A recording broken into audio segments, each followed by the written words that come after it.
आज हम पढ़ते हैं भारतीय नागरिकता के बारे में। तो भारतीय नागरिकता का प्रावधान ध्यान देना। तो भारतीय नागरिकता भाग 2 से संबंधित है और अनुच्छेद 5 से 11 के बीच में है भारतीय नागरिकता। अब भारतीय नागरिकता किस देश से ली गई है? तो ब्रिटेन से ली गई है। कहाँ से? ब्रिटेन से। याद रखिएगा, ब्रिटेन देश के संविधान से भारतीय नागरिकता ली गई है। और भारत में कैसी नागरिकता है तो इसे भी याद रखेंगे, एकल नागरिकता।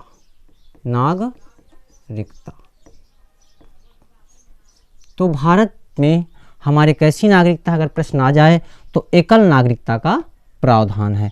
इसके बाद हम पढ़ेंगे कि भारतीय नागरिकता अधिनियम कब का। तो याद रखना, भारतीय नागरिकता अधिनियम 1955 में आया। और भारतीय नागरिकता कितने प्रकार से ग्रहण की जा सकती है? तो ध्यान देना, 5 प्रकार से। कितने प्रकार से? 5 प्रकार से। यानी हम भारत की नागरिकता 5 प्रकार से प्राप्त कर सकते हैं। नंबर 1, जन्म से। तो जन्म से का मतलब क्या है? तो इसके बारे में हम थोड़ा सा जानकारी लेते हैं। यदि भारत के लोग हैं और कोई भी बच्चे का जन्म भारत में होता है तो वह भारत की नागरिकता प्रदान की जाएगी। अगर कोई विदेशी भारत में आता है तो या कोई राजनयिक है तो उनके बच्चे भारत के नागरिक नहीं कहलाएंगे अगर विदेशी बच्चों का जन्म भारत में होता है। इसके बाद वंश परंपरा द्वारा। तो वंश परंपरा द्वारा का मतलब क्या है? नंबर 2 में ध्यान देना। तो वंश परंपरा का मतलब क्या है? तो इसके बारे में हम कवर करेंगे। तो ध्यान देना, इसके बारे में थोड़ा सा समझते हैं है क्या। तो जैसे हमारे यहाँ के पिता या माता कोई भारत का नागरिक है तो हमें वंश परंपरा द्वारा भारत की नागरिकता प्राप्त हो जाएगी। इसके बाद है देशीयकरण द्वारा। तो देशीयकरण द्वारा यदि कोई विदेशी भारत में आके रहना चाहता है और यहाँ की नागरिकता प्राप्त करना चाहता है तो इस समय अगर वो भारत में 10 वर्ष जब निवास करेगा तब देशीयकरण द्वारा उसे नागरिकता प्राप्त की जाएगी।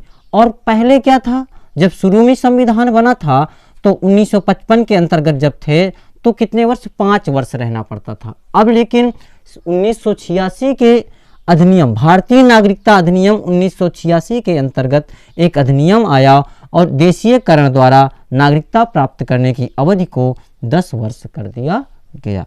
इसके बाद हम पढ़ते हैं पंजीकरण द्वारा।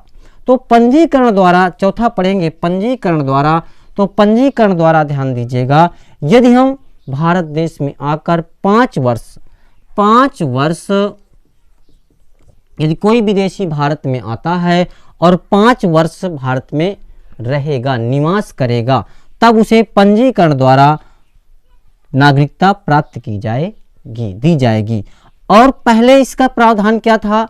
तो पहले इसका था 6 माह, सिर्फ इसका था 6 माह। यदि कोई विदेशी भारत की नागरिकता प्राप्त करना चाहता था तो उसे सिर्फ 6 माह तक भारत में रहना पड़ता था और पंजीकरण द्वारा वो नागरिकता प्राप्त कर लेता था। अब अगला पढ़ते हैं 5वां, भूमि विस्तार। तो भूमि विस्तार के माध्यम से थोड़ा सा हम देखेंगे, यदि कोई विदेशी भूमि को भारत में शामिल किया जाता है, यदि कोई विदेशी भूमि को भारत में शामिल किया जाता है तो उस भूमि पर वो भूमि विस्तार पर रहने वाले लोग भारत की नागरिकता उन्हें स्वतः ही प्राप्त हो जाएगी। अब देखते हैं, तो हमने कवर किया कि हमें भारत की नागरिकता कितने प्रकार से प्राप्त की जा सकती है यानी दी जा सकती है। इसके बाद पढ़ेंगे भारतीय नागरिकता का अंत। तो भारतीय नागरिकता का अंत कितने प्रकार से हो सकता है? तो पहला ध्यान दीजिएगा, नागरिकता का अंत 3 प्रकार से होगा। कितने प्रकार से? तो याद रखेंगे 3 प्रकार से हम भारत की नागरिकता का अंत हो सकता है। पहले है नागरिकता का परित्याग करने पर। यदि कोई भारतीय नागरिक अपनी भारत देश की नागरिकता का परित्याग करता है तो उसे नागरिकता का परित्याग कर देगा तो उसकी भारतीय नागरिकता का उसमें अंत हो जाएगा। इसके बाद किसी अन्य देश की नागरिकता स्वीकार करने पर।